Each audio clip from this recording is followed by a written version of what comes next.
à 6h51 sur France Bleu Périgord. L'actu des communes nous emmène ce matin, je vous l'ai dit, en Périgord noir à l'est, au nord-est de Sarlat, sur la commune de Salignac-et-Vigues. Commune administrée par monsieur Stéphane Laurent Secresta. Bonjour, monsieur le maire.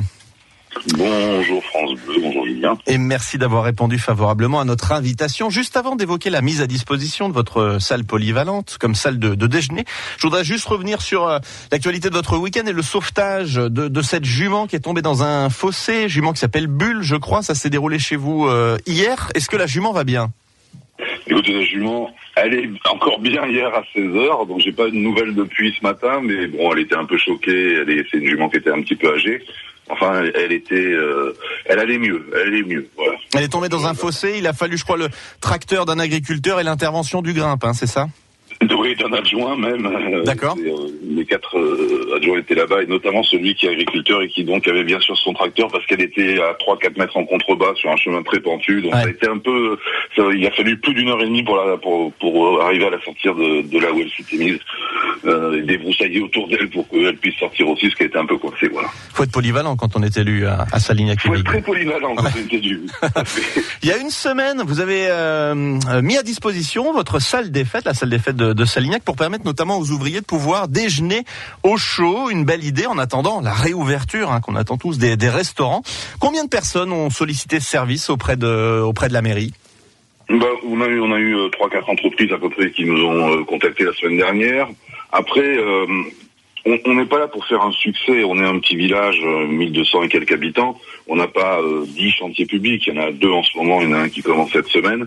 Nous, on n'est pas là pour remplir la salle. Bien sûr qu'on a une cinquantaine de places, mais je pense pas qu'on les remplira. On est là pour faire un effet boule de neige aussi, pour que d'autres se disent on peut le faire. Est-ce que justement d'autres maires vous ont appelé pour savoir comment on pouvait proposer ce même service, oui ? Oui, d'autres maires, mais d'autres départements, vous voyez, de Drôme d'ailleurs, etc., qui m'ont appelé.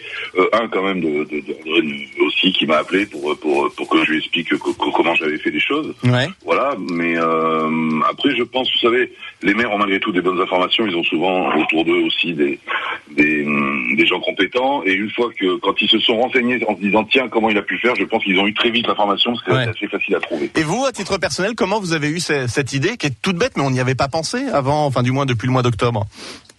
Tout à fait, mais c'est parce qu'on ne pouvait pas tout simplement.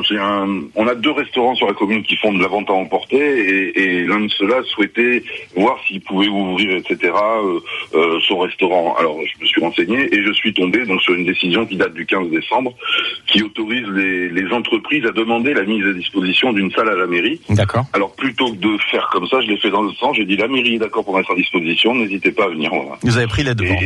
Voilà, c'était plus simple parce qu'en fait le problème du restaurant, les restaurants aujourd'hui peuvent aussi demander des ouvertures pour le BTP, mais il faut 4 mètres carrés par personne. Donc là c'était un restaurant qui est pas suffisamment grand. Ah oui, d'accord. Pour accueillir 5 personnes, ça vaut pas le coup. Ouais. Et comme il est juste de l'autre côté de la rue de la salle des fêtes, c'est comme si c'était logique. Voilà.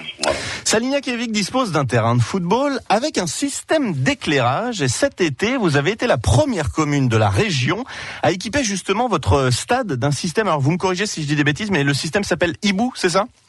Oui, il s'appelle Hibou, HIS, donc Hibou EB2O, HIS, hélicoptère système. C'est un petit boîtier qui permet justement aux hélicoptères d'allumer le stade à distance. C'est ça, particulièrement celui du SAMU, parce que ce qu'il faut bien comprendre, c'est qu'un hélicoptère du SAMU ne décolle pas tant qu'il n'est pas sûr de pouvoir se poser, et dans le temps, avant ce système, il fallait appeler le maire ou le gardien du stade pour allumer l'éclairage, et tant que ce n'était pas allumé, on ne décollait pas. Donc on perdait souvent 10, 15, 20 minutes sur les interventions.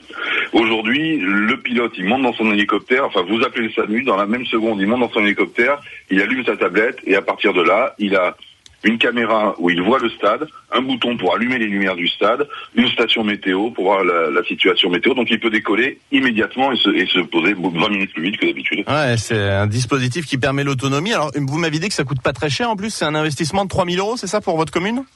C'est ça, tout à fait. C'est un investissement de 3 000 €, et comme en plus on a le stade avec la commune de Saint-Quentin-Carlucé, on a un peu partagé les frais, donc c'est vraiment... D'accord. On encourage tous mes collègues. Une belle idée encore, ouais. Et rapidement, je sais qu'il y a eu un accident, un jeune homme en moto qui s'est fait mal ce week-end chez vous, qui a été héliporté. Est-ce que le système a été mis en place justement pour ce jeune homme ? Pas à ma connaissance, ça se passe sur un circuit qui est très très proche de Souillac, donc en fait, voilà, il n'y a pas eu besoin. Pour l'instant, on n'a pas eu besoin à s'en servir, tant mieux. D'accord. C'est le but de ce genre de choses. Mais ça existe. Mais ça existe, il faut le savoir. L'intérêt, c'est d'avoir un maillage en Dordogne et dans toute la France. Hein. Oui. Tous les 20 km à peu près, ça serait bien. Donc, il n'y en a pas qu'un. Merci infiniment, monsieur le maire, de nous avoir parlé un petit peu de votre commune et des différents projets qui ont été mis en place. Je vous souhaite une bonne journée. Et si vous souhaitez avoir des informations sur le système Hibou, sachez qu'il y a un article rédigé par Harry Sago qui vous attend sur francebleu.fr. Bonne journée, monsieur le maire. Merci, à vous aussi. France Bleu Périgord.